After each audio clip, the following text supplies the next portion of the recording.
I'm Haze Hartwig. This is Bamboo, Vancouver's Property Management and Investment Podcast.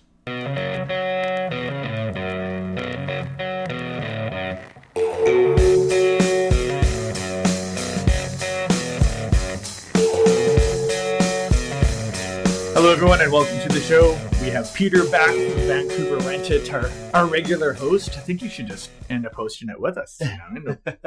Get you on the thing there. So, what's been going on? What's happening in Peter's rental world? Yeah, it's been maybe a little bit more of the same. I feel like it's been a bit of a slow start to the year in terms of the numbers applying for stuff. Yeah, it just seems like a bit of a slower start to the year. I'm still coming out of hibernation, even though the weather's quite nice right now. It feels like it's taken us a little longer to get there in terms of the rental market. Yeah. But excited to see how the next couple months are as we move into the summer, because the summer is always a lot more fun. Yeah, definitely, right? Get that sunshine tax that we've all been talking about for the past year or so. Exactly.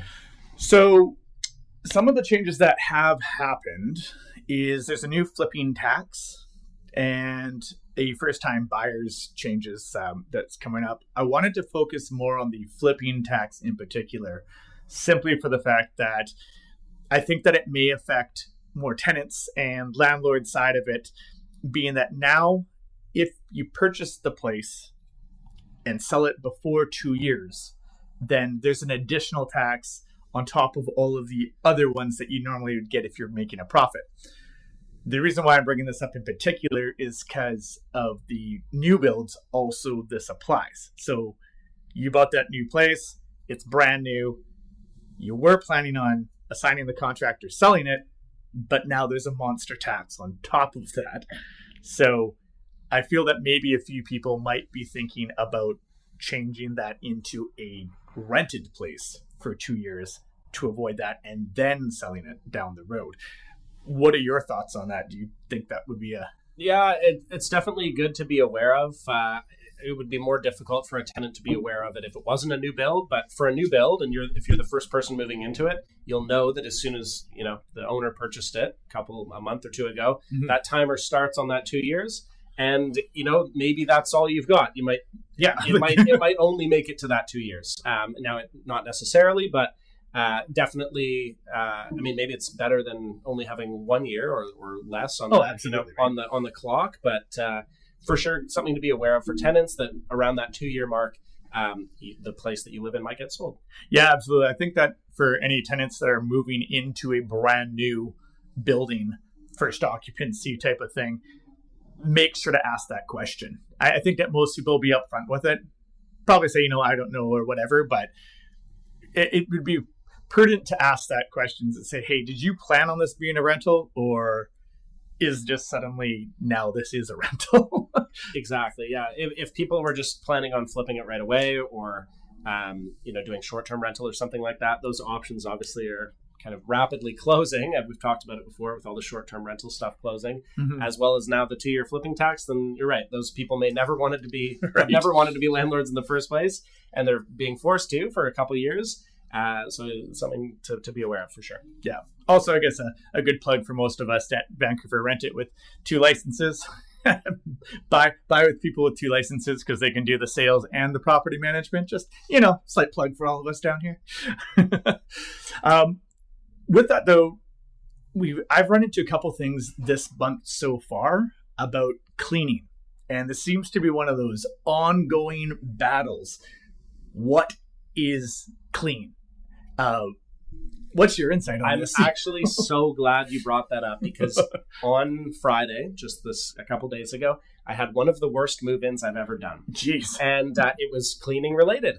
So this was a property that I rented a couple years ago, rented it out for the owner, just a tenant placement, so I wasn't managing it in between. Yep. The tenant moved out. He did a job of cleaning it. Honestly, it wasn't very clean, but it was okay. It wasn't disgusting, but it also wasn't very clean. And I saw the place. I didn't do the move out with the tenant, but the owner kind of took care of it. I sent my cleaners just to do. The owner only wanted to spend $150 to do a very quick little touch up. I gotcha. Which is not that much, but also it's some. And to be honest, it just didn't bring it up enough to the standard, I guess, that the new tenant was hoping for. Yeah. New tenant was quite upset. And to be honest, he said, "Oh, am I being unreasonable?" And I said, "Not really, but like 7 out of 10 people would have just moved in and not said anything. Yeah. You're part of those 3 out of 10 that it wasn't clean enough." Yep. Right? Totally reasonable. There's nothing in the RTA, the Residential Tenancy Act, that says anything about, it must be this shiny on the floor, right? There's exactly. It just says, I think it just says reasonably clean for health and safety purposes. Yeah. Was it healthy and safe to be in the unit? Yes, of course, right? Absolutely. Were there, maybe a hair here or something like that? It wasn't the cleanest place, but it was totally reasonable. Mm-hmm. But tenant was upset. Owner had to step in and say, "Hey, no problem, 100%. I want to make sure you're happy on the move-in. We'll spend $500 to do a full unit cleaning." And he just said, "I don't want to, so sorry about that. Maybe the owner should have looked at it before and realized that. But like I said, 7 out of 10 people probably would have been like, it's clean enough. I'm going to be moving my stuff in anyways. It's probably going to get dirty and dusty when I'm dragging couches across the floor anyways."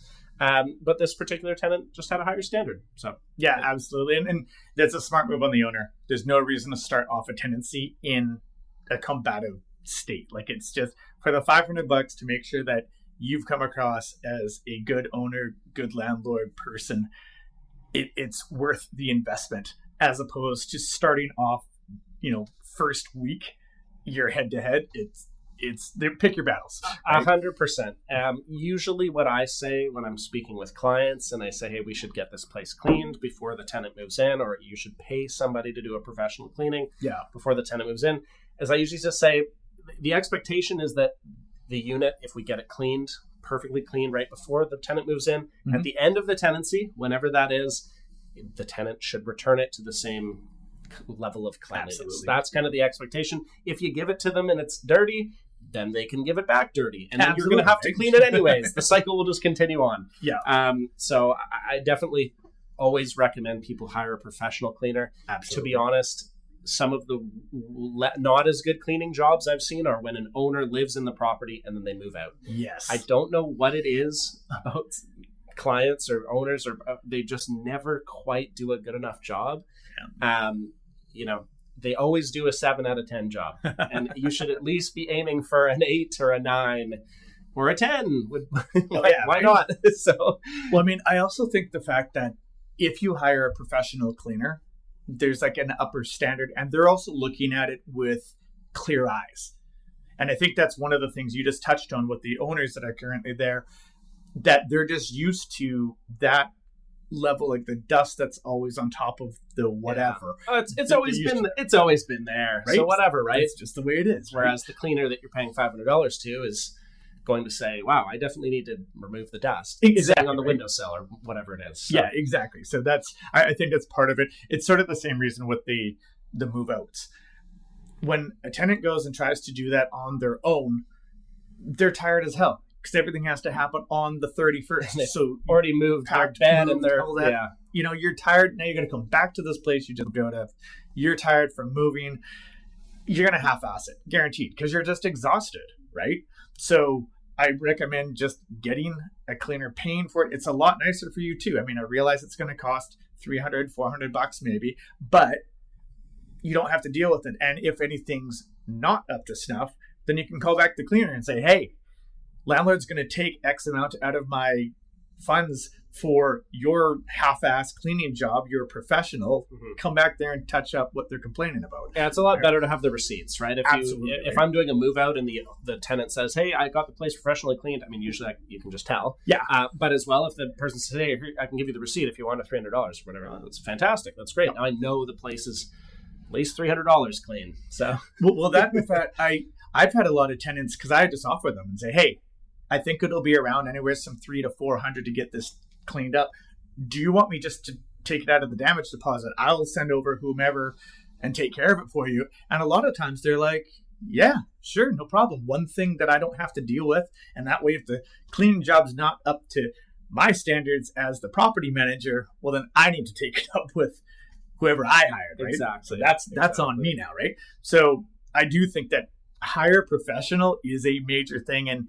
And ultimately, for the $300 or $400 that it's going to cost you compared to the weight that it's going to be on your brain, just hire them. It's the way to go. Yeah, I totally agree. And I'm glad you brought it up, because cleaning is one of those things that always comes up.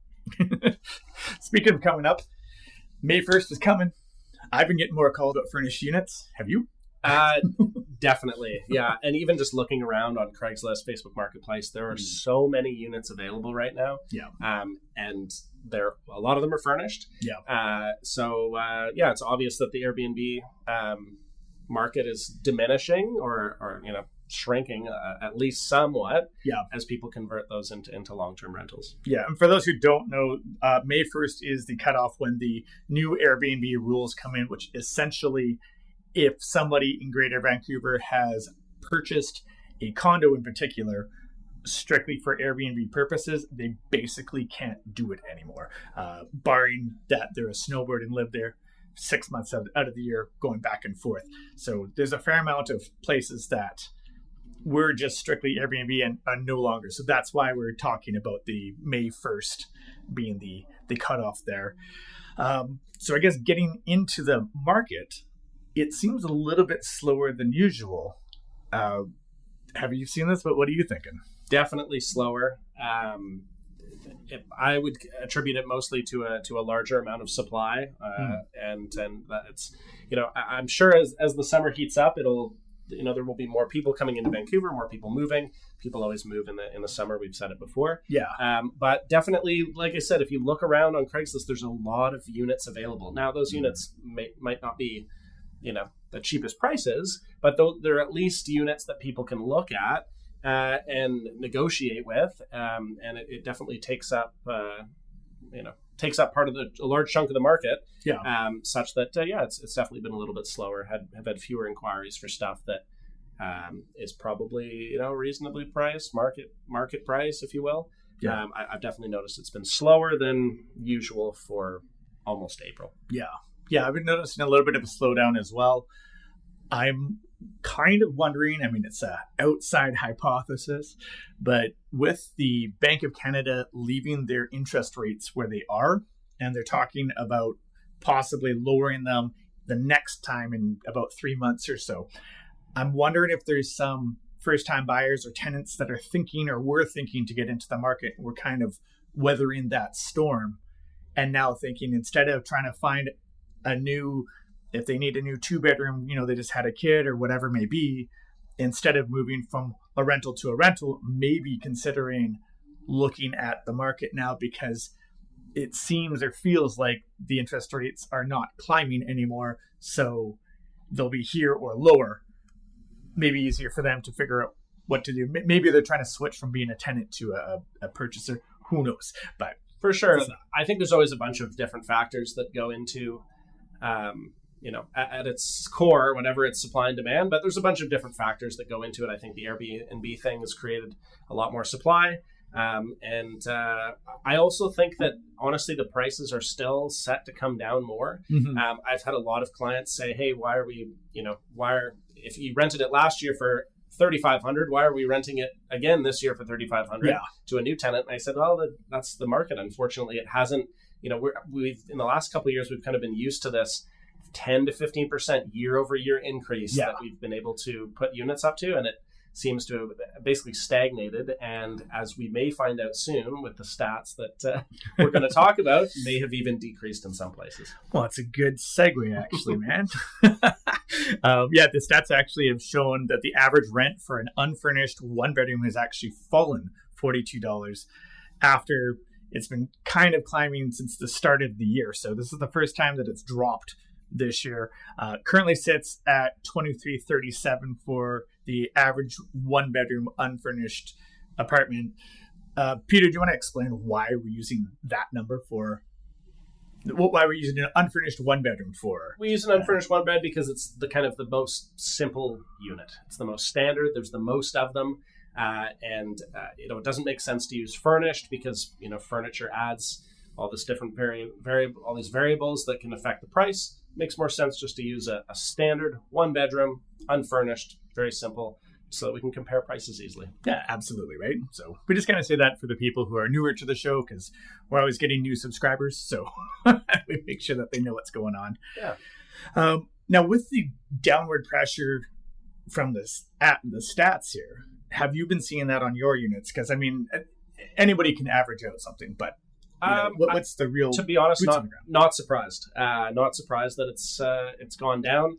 I've definitely been lowering prices to levels that are the same or lower than about the same time last year. Whereas we would normally expect March and coming into April the prices to go up, as people come out of hibernation and kind of look for a different place to rent. Yeah, we've definitely been seeing it basically stagnate, but in some cases go down. Yeah, absolutely.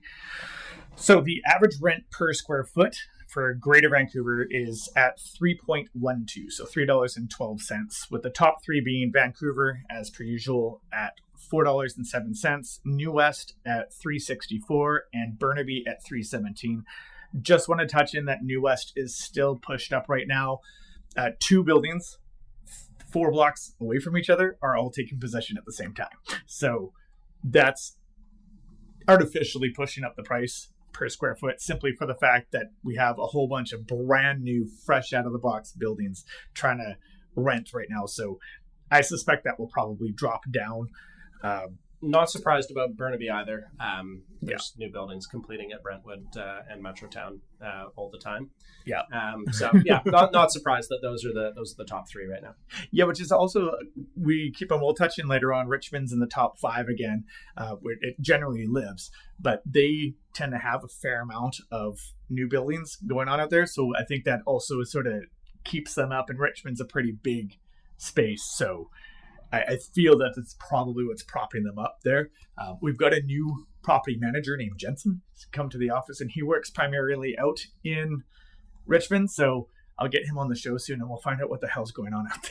Yeah, because I don't work out there. So yeah, same. I'm not going to pretend. Worked in Richmond only a handful of times, so exactly. It'd be nice to have some insight from somebody who actually does. Yeah, instead of us like, yeah. I mean, we could make it up if you want. We'll just make up stories. That's fine. Of these rentals that are available, of course, apartments are the most common available type. However, partial house, i.e., basement suites, are the second most active. This has been gradually climbing. What are your thoughts? Have you seen more basement suites coming up? And if so, why? Well, it kind of makes sense. If I was a homeowner and I had a suite downstairs that maybe my kids or family used to live in or something like that, and then the interest rates skyrocketed and I needed some help with the mortgage, then that would make sense to put some people in there. Yeah. So that definitely makes sense. As well, I just feel like people are less willing to spend money right now, and basement suites are generally cheaper. So that's I guess to try to save the money. Now, you work a lot on the North Shore, right? North Vancouver and West Vancouver, as I stumbled over my tongue. Correct. Yeah. There's a fair amount of basement suites out there, just because I notice all the apartments are basically Lower Lonsdale and that type of area. Mm-hmm. And then as you go up, basically all residential. Yeah. Now, have you noticed more basement suites coming up with the mountains closing on that? Because I figured that would kind of be a lot of the people who are renting out there as all the Australians come over here to work in the mountains. Definitely. There's definitely some more basement suites over there. Obviously you're not going to find, as many as in some other places, like city of Vancouver is going to have the most basement suites just because it's so much bigger. But I definitely do lots of basement suites in North Vancouver. Not as many in West Vancouver because those folks can afford maybe to have not have anybody living in their basement. Right. But in North Van, definitely. Yeah, no, the 1 to 2 bed units are basically obviously they take up the lion's share simply because 3-bedroom units are kind of a newer thing. We didn't need them before. With both 1 and 2 being almost equal to one another. The 2 bedrooms seem to be a little bit more common though than the 1 bedrooms. Any ideas why that would be? Like, is that 2-bedroom basement suites or just 2-bedroom apartments? Just in common, like basement suite apartments. I think what developers have done is the 1-bedrooms used to be like 700 square feet, and now the 2-bedrooms are 700 square feet. So I think they realized that if they just made the 2-bedrooms a little bit, or made each bedroom a little bit smaller, they can sell it for way more because it has more bedrooms. Yeah, exactly. So I think that's with a lot of the newer units you see, 750 square feet is like pretty average for a 2-bed. Whereas back in the day, I guess, 1,000 square foot 1-beds were all over the place. Yeah, right. when we weren't worried about running out of proper land. Exactly. To put things on. So, it's not surprising that the 2-beds are right there with 1-beds. Yeah, absolutely. So this month, of course, the West Coast has 4 out of the 5 most expensive cities in North America, with North Van, West Van, and Vancouver proper being 1, 2, and 3. With Markham, Ontario has jumped back in there again, which they tend to pop in and out. But maybe I should do a cross Canada one on Zoom and find out. I think Markham is quite similar to Burnaby. Has sort of just outside. Tons and tons it's just outside. Yeah, but it's about half an hour away from kind of downtown Toronto, and has tons and tons and tons of new development. That's basically just like exploded. My great aunt used to live there like 30 years ago, like when I was just born. Yeah. And then she lived there for a while, and it just exploded over the last 20 years. So I think that's probably the reason. But I'm just guessing based on my limited knowledge of Ontario markets. Great. Very, very limited knowledge. And then Richmond takes up number 5, which we touched in on that. Richmond is always kind of around there. Ones that just pops up, probably due to new units. Yeah, makes sense. Now, some interesting data from live.rent, which is one of the sources that we use for all of our stats, and that they're a great site for finding places, by the way. Little plug for live.rent on their platform, shows that the users on their month have actually been spending 34% of their rent on, or 34% of their income on the rent, which is actually a pretty healthy number. I mean, statistically, people are looking for 30%. I mean, it can go up in Vancouver up to 50 easily, simply for the prices. Have you been seeing this on your applications coming in, that it seems to be a little bit more on the healthier or read safer range for landlord? Or personally, it's always kind of feels about the same. It's usually between 30 and 40% is what I find of somebody's gross income being spent on rent. That's often for single people. For couples, sometimes it can be a little bit, they can push that number down a little bit, just because with a dual income. But it's not surprising. Most of the people that apply to my rental properties, they can afford it most of the time, but I definitely have seen a couple applications come in where I've thought that's going to take up like 80% of your income before tax. So I've seen a couple of those, unfortunately. Yeah, I've been noticing that. I've been getting more people coming with a little bit more funding behind them lately, which I don't know, maybe the secret's out that, it's BC bring cash type of thing. And so people are just like not coming into I'm not going to do it. Stopping in Alberta or something. I'm not sure, but I've just noticed my applications I've been receiving are people are a little bit stronger funded. I guess would be the PC to put that. But so speaking of pricing type of topics here, when the sun's out, a higher amount of people get pets just because it sucks less to walk them, usually. I mean, obviously you don't walk a cat. Well, I mean, some people do, but beyond the point that more people pick up pets in the warmer months because they're prone to go outside and walk the dog as opposed to the winter. Makes sense. Now, when the places are vacant, one of the things that I advise landlords sometimes to do, because a lot of them don't want pets, which we've touched on in previous show, but it sort of is almost an extra piece for them to either allow pets, which then drastically reduces your competition for your place, or stick with no pets and lower the price.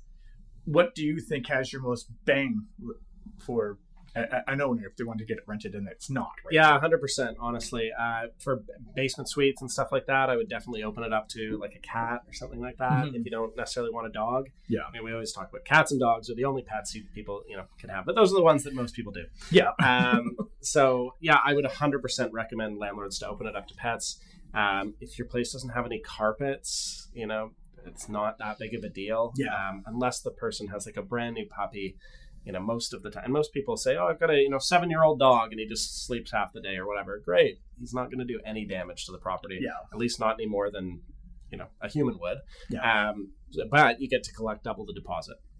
So that I would have security deposit. Yeah, it's funny that you also mentioned that about the carpets, because I've had conversations with some landlords and they say, I don't want pets. And then you'll go and see their place and it's the original 10-year-old carpet. That's kind of already looking worn down anyways. Or that, exactly. I totally understand if somebody has brand new carpets or they're not quite ready to replace them. But I've seen some ratty carpets. I'm like, Absolutely. You're going to replace these anyways. Yeah, so just let the dog come in here and who cares?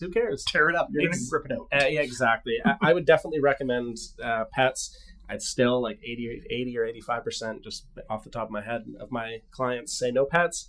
Even if their place is well set up for it, I would just recommend it because it'll open up your options so much more. I think we talked about this in a previous show, but I had a unit where the owner said, absolutely, pets are okay. Mm-hmm. I had 7 showings and 6 of the people had pets. Yeah. So I would have had 1 showing at that current price. Well, exactly. So, I mean, as I'm looking out of our windows here, these bright sun-filled mountains, people are going hiking and stuff. We have got a lot of pet owners in Vancouver, like a lot. So I really do think that if you have a rental, you should open it up to pets. That being said, I still think it should be the owner's choice. I'm not saying to change the rules to back east where you can't restrict on that. That's not what I'm saying. And if you want to send hate mail, please send it to Peter. Yeah, I 100% agree. It shouldn't. I don't think they should dictate, what you can, who, if you're going to allow pets in the unit or not. Yeah. But I think it's not a bad idea. Yeah, absolutely. For owners to open it up to pets because it'll just rent at a higher price and easier. Yeah, now we were talking about worn down carpets and such. And this also is another thing, like the main things that you end up at the RTB, the residential tenancy branch, in arbitration for is generally cleaning and what is considered reasonable wear and tear. Obviously, if someone puts their fist through a wall, that's not usual wear and tear. Damage. Yeah, exactly, right? Unless they have, memes on Facebook calling each other kings and queens, probably going to end up with a fist through your wall at some point in time. At least that's what I noticed. So what defines reasonable wear and tear in your eyes? So like you walk into a place, what are you looking for and where's your cutoff? It's mostly just like regular wear and tear would be like minor scuffs. Mm-hmm. It's mostly scuffs or something that's slightly worn down. Yeah. But any like major drywall damage is usually pretty obvious. You're definitely allowed to put things on the walls, little pinholes and stuff like that, not really considered. Something important to note that I find a lot of owners don't quite fully grasp, mm-hmm. or maybe don't want to, is that the RTB they put out a list of the useful life of the floor and carpets, mm-hmm. and paint and walls and whatever else. There's a useful life. I don't know them all off the top of my head, but they're all around 5 to 7 years or 4 to 7 years, yeah. I think, right? Which means if the walls haven't been painted in 5 years, it doesn't matter how much damage there is because you need to repaint them. Yeah. So on the paint only, not holes in it, but the paint. The same goes with the carpet. If you have a 15-year-old carpet and the tenant spills and puts a stain on it, yeah. and then the owner says, well, you have to replace the whole carpet. A brand new one for $3,000 or whatever. Right. It doesn't work like that because you had to replace the carpet anyways because it's outlived its useful life. Yeah, absolutely. Right. So those are conversations that I've had with clients before. And I definitely think that people should be aware of that. But reasonable wear and tear is usually pretty minor, honestly. Usually pretty minor. It's usually quite obvious what is damage. And that should all be marked down on the condition inspection report. Hopefully everybody's doing right. Yeah, the damage. As a simple pro tip, by the way, for anybody listening, the holes that are made from just like putting up smaller pins and whatnot for holding up pictures, the small nail pictures and all that stuff. If you want an easy way to fill those holes without causing a huge ruckus, get white toothpaste. And it really does the job because it's not going to hurt the wall enough to not hold up weight on it type of thing. But this way, instead of having to put it up with the scraper and then sand it off, which is obviously going to cut some of the paint up or whatever, you can actually just stuff white toothpaste in it and wipe it down with a rag, and then there's no sanding, the hole's filled, everybody's happy. It's a lot quicker. So I tell a lot of our tenants coming in, like, when you come out, please do fill all the holes, but here's a quick tip of how to do it so they don't have to... cheaply and easily. Yeah, exactly, because ultimately that's what you want. And even if it is filled, you can paint right over that just fine and everything's cool, right? Yeah. So that's like a simple pro tip I tell. That makes the room smell nice, I guess. Right, and minty fresh, right? So a couple weeks ago, it was at least 2, there was a protest by landlords about the RTB rules being heavily in favor of the tenants, which we've kind of touched in on that. This petition that they've put out has 10 points, which I kind of want to touch on a few of them there. So far, it has 17,000 signatures and counting, which seems like a relatively substantial number for what it is. What are your thoughts on, well, I guess we'll start off, what are your thoughts on, do you feel that the RTB is heavily in favor of the tenants? Is it exactly even, or what's your thoughts on this? I think there's some aspects where it's definitely in favor of the tenants. I know a couple of my colleagues have been to RTB where, the tenant has no evidence of anything. Mm-hmm. Argument is incoherent, and then the RTB decision comes out and it says, both people are wrong, so nobody gets any money and you can just all go on your way, right? Something like that. Honestly, I don't think it works very well on either side. I think actually, we talked about this right before the show, but a couple of those points on there would alleviate some of those issues. Why don't you tell us what some of the points are? Let's go through some of them here. So the first one that they have is the residential tenancy tenancy branch decisions are too slow. What are your thoughts on that? Yeah, I don't know if that's the way they word it. The decisions are always super fast. As in once you've had your hearing, it usually only takes like 24 hours to hear back. Yeah. But the problem is getting the hearing. I've had hearings that have been like booked 11 months into the future. Yeah. And by then, the tenant is usually gone. Yeah. And it's so irrelevant. Even if the tenant shows up, it's just so irrelevant. You're arguing about something that happened 11 months ago. Oh, there was no paint and holes filled in these areas and stuff. And nobody remembers everything perfectly. You know what I mean? It just, of course not, right? It doesn't work very well. And when it takes 11 months for it to happen, it's not very helpful for the landlord, and it's not very helpful for the tenant. Yeah, they are speaking to the time to get the actual hearing. Yeah, I find once the hearing's done, it's like it's so fast, instantaneously, which really means that if it's that fast to get it, that the hearing part, they just need more resources so that they can hear more cases. Yeah, ultimately it needs more funding. Yeah, I think that honestly, it's about $100 to file. I think that if they raise that price up, would be fine. I also think that it would maybe help take away from any of the frivolous ones that are going in there. So like put it up to 300.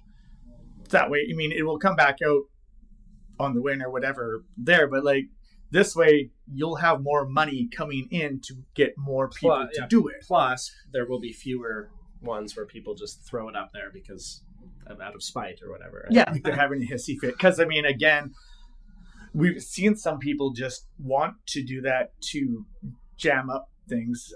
I've heard of some landlords wanting to just put that in there because then they don't need to give the deposit back for, let's say, 3 months, which is just going to cause undue hardship on a tenant, right? So perhaps moving this pricing up a little bit would help make sure that you mean business here. You're not just going to do this for funsies type of thing, right? I agree. Yeah. Honestly, I've had wins and losses at RTB. I've seen my colleagues have wins and losses. It's usually relatively fair in some capacity. Yeah. It's just that it takes too long. That's my main gripe about it. At least if the decision was just faster, we could all just get it over with and be done with. And then we wouldn't, be thinking about it. I wouldn't have it in my calendar. In 11 months, I have to talk about this tenancy that ended a year and a half ago, right? It just makes no sense. So. Yeah, now the second point that they have here is they want to bring back the fixed term. So in, I believe it was 2017, if I remember correctly, they got rid of fixed term contracts. I understand why they did that. Some landlords were trying to use the fixed term to get around the maximum amount that you could increase the rent. So before, if you had a fixed term and didn't have a new contract, you were gone. So to use even numbers, January 1st to December 31st, if there's no new contract signed by December 31st, you as a tenant need to leave, which obviously is not good, because if some landlord decided to try to pop the rent $500, it's sign or get out. I absolutely understand that. It did bring some other issues, though. What do you think about bringing back the fixed term, maybe with some tweaks? Yeah, they would definitely have to tweak it. I totally understand that, it's kind of unfair to move into a unit, and even if you're the best tenant ever, the owner goes, I want to raise the rent by $1,000. Yeah. And then you say no, and they go, okay, bye. Yeah, After 1 year. That's not a lot of stability. Even if you're the best tenant ever, you definitely feel forced into it and stuff like that. Absolutely, right? So I totally understand the going month to month part, which was what we have now. Mm-hmm. It does work relatively well. I think the main problem is getting out bad tenants. Yeah. So I think a lot of landlords, maybe, landlords who are acting in good faith and they don't want to increase the rent a bunch, but they're scared of having a tenant in there for 1 year and then goes month to month afterwards, and then the tenant stays forever and they're the tenant from hell. Yeah, I guess is kind of what I've heard from people. So I totally understand that they want to be able to suss them out over the first year and see if if there's somebody they want to stay in the unit. But like you said, it would definitely have to have some tweaks. I think this one is probably not going to happen. It's I'd be really surprised if they changed it back. Yeah, I'm always torn on it, simply for the fact on the sales side, we have seen some situations where the place will get sold and then the tenant just decides, I'm not leaving. I don't think that you've sold this in good faith and all this sort of thing. And they don't believe that the new owner is going to actually move in, type of thing. Understandable concern in that. However, where this really jams up everybody is, one, you're penalizing somebody who just purchased their home. Yeah. So we're talking about before first-time buyers. Can you imagine buying your first home? You're super excited to move in, and then just somebody who's swatting in it, essentially. Right? Yeah, totally. I honestly think that almost all of the issues could be alleviated with the point number one, as in reducing the time it takes to get a hearing. If you can just get the hearing, boom, right away, done, all of these issues could be alleviated. I think a lot of the problems with the month-to-month tenancies, or going into month-to-month automatically, those tenancies, most of those problems could also be alleviated by just simply having decisions move quicker. Yeah. So that the tenants or the landlords, whichever one is the bad guy, you don't have to wait months and months and months for there to be a resolution. Yeah, exactly, which is funny. I'm skipping over a few of the points just because there's 10 and we don't want to have the longest show ever. One of the ones that they also brought up, their fifth point, was to publish the residential tenancy branch decisions, which you and I have talked about multiple times. So it's kind of interesting about that. They are mentioned, though, that if it's a privacy issue, then create an authorization form, which will help the landlord and the tenant obtain information with their consent from the RTB. What are your thoughts on that? To maybe not just make it blanket out on the interwebs, but essentially be able to obtain specifically for one. Yeah, we've said it before, and I think it would be a good idea, to be honest. If you're going to act like the bad guy, if you're going to do something wrong, and you're going to have an arbitrator rule against you, well, then why not? Why can't it be public, honestly? I mean, If you're going to do that, if you commit a crime and your face ends up on the news, that's just as, just don't commit crimes, then your face won't end up on the news. If you are a tenant or a landlord, don't do something bad, and your name won't end up in the the arbitration decision bank or whatever it is. Yeah, right? exactly. So I totally agree. I think it would be helpful for both landlords and tenants. Mm-hmm. Tenants could look up, oh, is the person I'm about to sign a lease with, the landlord, is this a good person or a bad person? Oh, they've been to RTB like 40 times in the last 3 years. Right. Maybe I don't want them to be my landlord. Same goes for a tenant or a landlord. If they say, oh, I'm about to sign this tenant, he seems so nice. Oh, but his name comes up 4 times for not paying rent over the last 5 years. Yeah. Maybe I don't want this person. So I think that would be a good idea. Well, it's also interesting. It just occurs to me as well. I mean, they could charge for that authorization as well. Sort of like you pay for the information from the Information Act.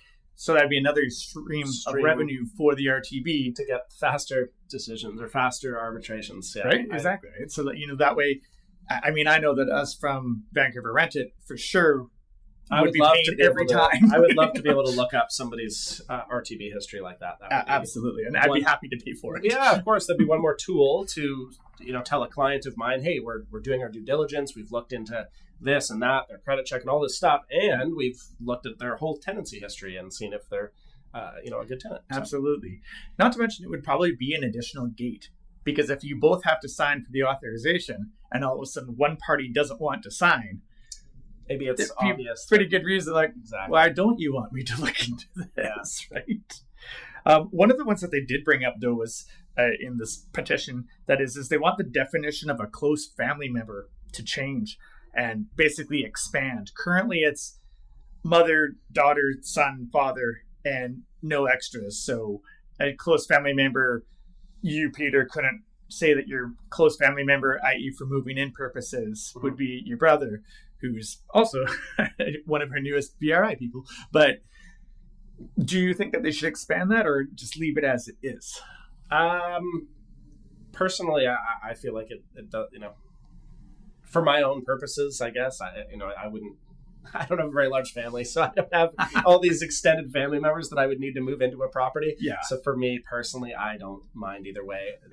I don't really have much of an opinion on this one, to be honest. Yeah, I mean, for me, I just sort of look at it in the sense, like, I don't have a very large family either. However, I kind of look at it as a sense that this might be on a unsure footing, because now all of a sudden, as the rules are written, you can ask a tenant to leave for a family member. So if we expand this to everyone and their dog, it's not very sure footing to me, because all of a sudden, like, oh yeah, my quote unquote cousin is going to move in, or do you mean? Yeah, I think it's way easier you have to draw the line somewhere, and it's way easier for them just to say, these are the 4 people or whatever who could possibly be your close family member, as opposed to like, oh, your third cousin totally counts. I mean, what even? Exactly, right? Whoever's arbitrating this isn't going to go through your family tree to look up, oh, does this person actually related to you? Like, exactly. It becomes a little silly at that point. Yeah. I think it just makes more sense to keep it the way it is. I agree. I think so.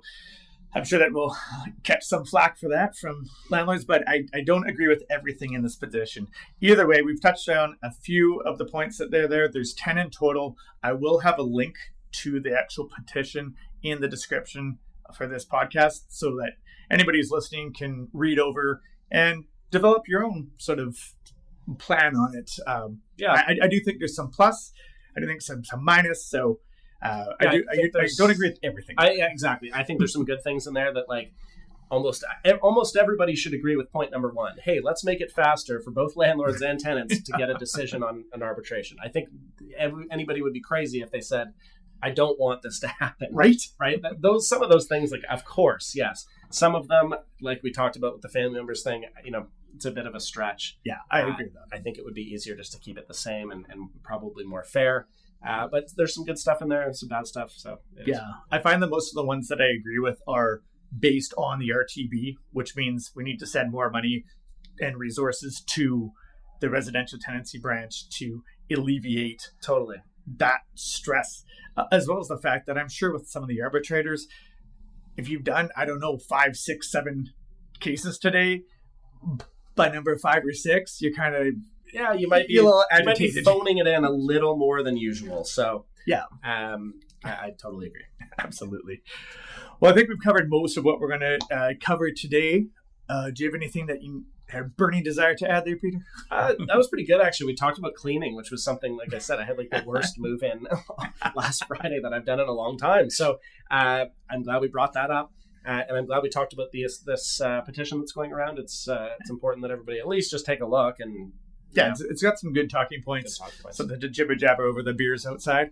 Exactly. So if you've made it this far, thank you very much for listening. If you did find anything useful, please be sure to like and subscribe us so you don't miss any of the other shows. This has been Bamboo, Vancouver's Property Management and Investment Podcast.